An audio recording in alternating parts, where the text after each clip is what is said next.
बिस्मिल्लाहिर्रहमानिर्रहीम। अस्सलाम वालेकुम नाज़रीन, मैं हूं फ़याज़ महमूद और आप देख रहे हैं फ़याज़ महमूद यूट्यूब चैनल। नाज़रीन, आज सारा इनाम कत्ल केस की बात करेंगे और संडे जो अभी ये गुज़रा है उसमें जो सारा इनाम की यूनिवर्सिटी थी वहाँ पे एक शमें रोशन की गई और जस्टिस फॉर सारा उसका एक ट्रेंड चलाया गया और उनकी जो दोस्त थे, जो कोलीग्स थे, मेरी उस यूनिवर्सिटी की जो एडमिनिस्ट्रेशन है उनके साथ भी मुसलसल बातचीत जारी है। तो मेरी कोशिश है कि मैं वहाँ से भी कुछ चीज़ें निकालूं और आपके साथ शेयर करूं, क्योंकि ज़रूरी ये है कि ये जो केस है मीडिया पे उस तरह इसकी कवरेज नहीं हो रही, जिससे ये केस जो है वो स्लो है, सुसरफी का शिकार हो रहा है और डेड हो रहा है। तो आपने और मैंने इस केस को अलाइव रखना है। उसकी वजह क्या है कि ये जो फैमिली है वो बड़ी मज़लूम फैमिली है। तो आज मैं इस वीडियो में आपके साथ जो सारा इनाम है उनके वालिद का इंटरव्यू शेयर करने जा रहा हूँ और जो इंटरव्यू उन्होंने मीडिया को दिया है वो मैं आपके साथ शेयर करता हूँ। लेकिन मैं आपसे फिर रिक्वेस्ट करूँगा कि आप से वालिद ने, उनके जो सारा इनाम के वालिद हैं, उन्होंने रिक्वेस्ट की है और रिक्वेस्ट की है कि आप हमारी आवाज़ बनिए, क्योंकि हम मज़लूम हैं और हम चाहते हैं कि हमारी बेटी को इंसाफ मिले और मुजरिम को सज़ा मिले, ताकि आइंदा कोई किसी बेटी के साथ ऐसा करने की कोई जुर्रत ना करे।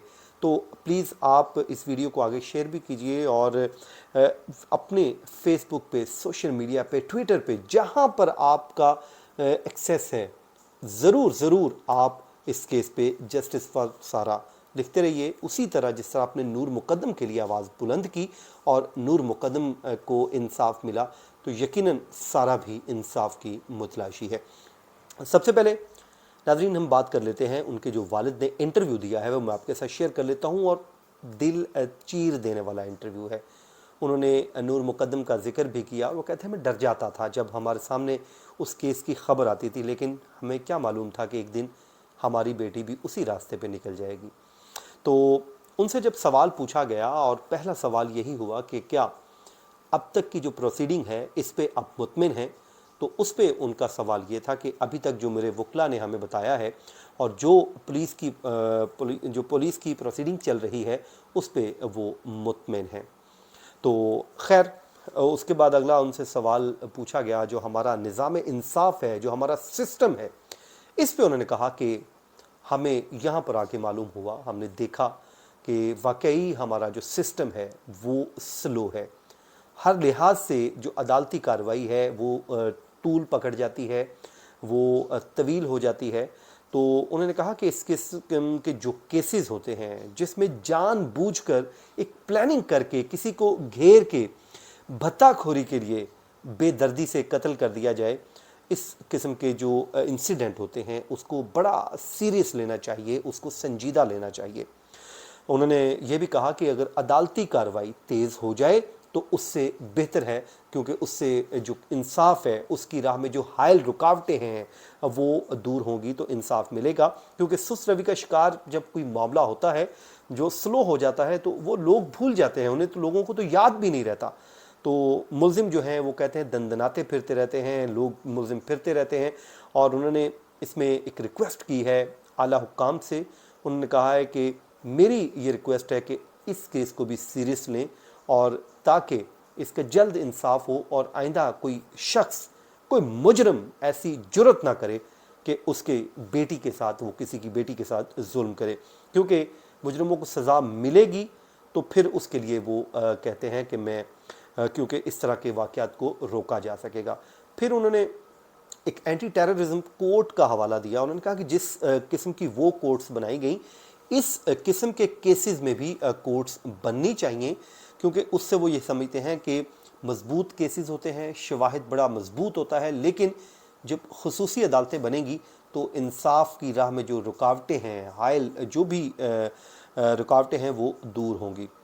अपनी बेटी का जिक्र करते हुए वो रोते रहे, बार बार उनकी आंखों से आंसू झलकते रहे और उन्होंने अपनी बेटी से मुतल्लिक कुछ बातें बताई हैं, वो मैं आपके साथ शेयर करता हूँ। वो कहते हैं कि जो मेरी बेटी थी बड़ी लायक थी, मेरी बड़ी प्यारी बेटी थी।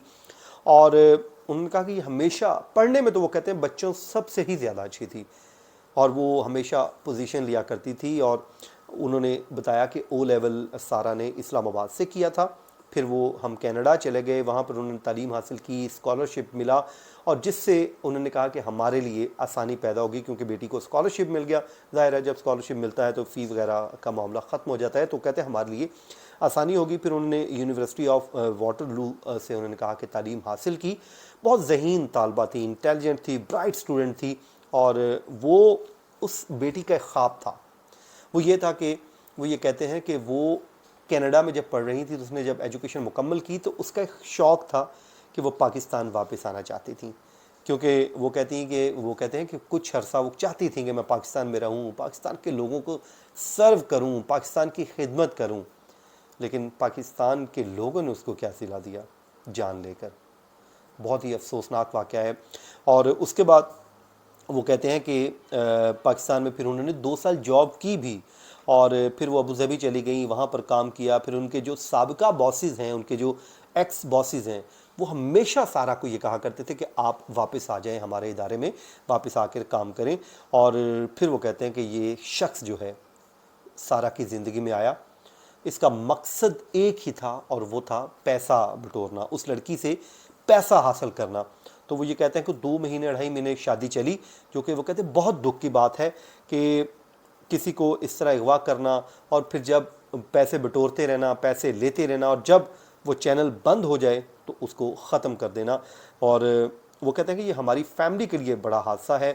वो कहते हैं कि शाहनवाज़ को तो हम जानते भी नहीं थे कि ये कौन है, लेकिन फिर बेटी ने बताया हमें, टेलीफोन पर कुछ ज़रूर बातें हुई, और वो ये कहते हैं कि लगता है कि शाहनवाज़ का एक ही मकसद था और वो था लड़की से पैसे लेना। क्योंकि वो कहते हैं हम तो कनाडा में रहते थे और इसकी फैमिली को हम बहुत ज़्यादा नहीं जानते थे। हाँ, वो अलबत्ता कहते हैं कि अयाज़ अमीर की फैमिली की वजह से हम इसकी फैमिली को जानते थे, और जो हमारे अंदाज़े थे वो इसलिए गलत निकले कि हम समझते थे कि अयाज़ अमीर साहब पॉलिटिशियन हैं, इनकी एक रिप्यूट है, लेकिन जो अंदाज़ा हमारा था वो सब उसकी फैमिली से मुतल्लिक़ गलत निकला। और हमें तो ये मालूम हुआ कि इस लड़के ने शादी ही सिर्फ इसलिए की थी कि सारा की अर्निंग बहुत अच्छी है, वो अच्छा अर्न कर रही है, और इसलिए उससे शादी की कि इसको घेरा, और घेरने के बाद उससे शादी कर ली। और फिर वो कहते हैं कि हमें भी इसका मालूम नहीं था कि ये लोग कैसे हैं। फिर वो कहते हैं कि जब देखते हैं कि पैसे लेते रहे और जब ये चैनल जो है वो ड्राई होने लगता है तो उसको रास्ते से हटा दिया जाता है। तो सारा के साथ भी ऐसा ही हुआ है। वो कहते हैं कि हम लोग पिछले 22 साल से कनाडा में रह रहे थे, झूठ हमें बोलना आता नहीं है, बल्कि हम तो वो लोग हैं जो दूसरे भी कोई बात करे तो हम यही समझते हैं कि अगला बंदा सच बोल रहा है।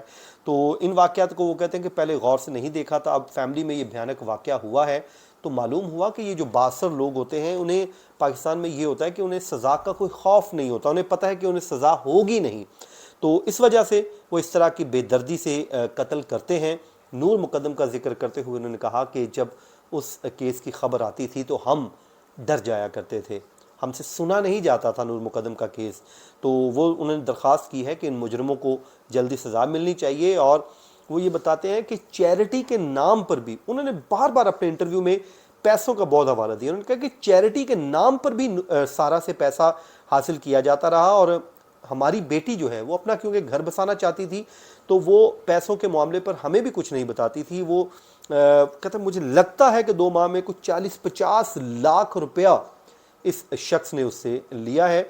और माँ के किरदार पर भी उन्होंने उंगली उठाई। उन्होंने कहा कि उस दिन सिर्फ 3 लोग घर थे, मुलाजमों को छुट्टी दी गई, और जो मुलाजिम थे वहाँ उनको 3 छुट्टी दे के सिर्फ माँ और फिर वो कहते हैं मेरी बेटी सारा और शाहनवाज ये मौजूद थे। और माँ को जवाब देना है कि वो क्या कर रही थी और उसने क्या कर, उसका रोल क्या था। और हमारा नहीं ख्याल कि वो कहते हैं कि इनको, हमें तो मालूम ही नहीं था, हमें नहीं था कभी पता कि इनको को माली मुश्किलात हैं इस शख्स को या पैसों की, लेकिन वो कहते हैं कि मेरी बेटी समझती थी कि मेरे पैसे की इनको क्या ज़रूरत है, मगर ऐसा नहीं था। हमें मालूम हो रहा है इनका तो सोर्स ऑफ इनकम ही नहीं था, तो हमें नहीं मालूम, ऐसा लगता है इनका सोर्स ऑफ इनकम नहीं था। समझ नहीं आता कि जालिम ने मारा क्यों है। हाँ, वो कहता कि यार मसला हो गया, चली जाओ, वो चली जाती, लेकिन उस जालिम ने बेटी को मार दिया। और उन्होंने एक बार फिर इंसाफ के लिए आवाज़ उठाने का कहा है कि हमारी आवाज़ बनिए। और सारा को उन्होंने कहा रास्ते से हटाने की जो घिनौनी साजिश उन्हें समझ आती है वो उसके पैसे थे, और जब उन्हें लगा कि चैनल ये ड्राई हो रहा है तो रास्ते से हटा दिया। लाखों रुपया उससे लिया गया और आज वो इंसाफ के मुतलाशी हैं। नाज़रीन, ये था उनका इंटरव्यू, आपके साथ शेयर किया। मुझे अपनी दुआओं में याद रखिए। मुझे दीजिए इजाज़त। अल्लाह ने के बाद।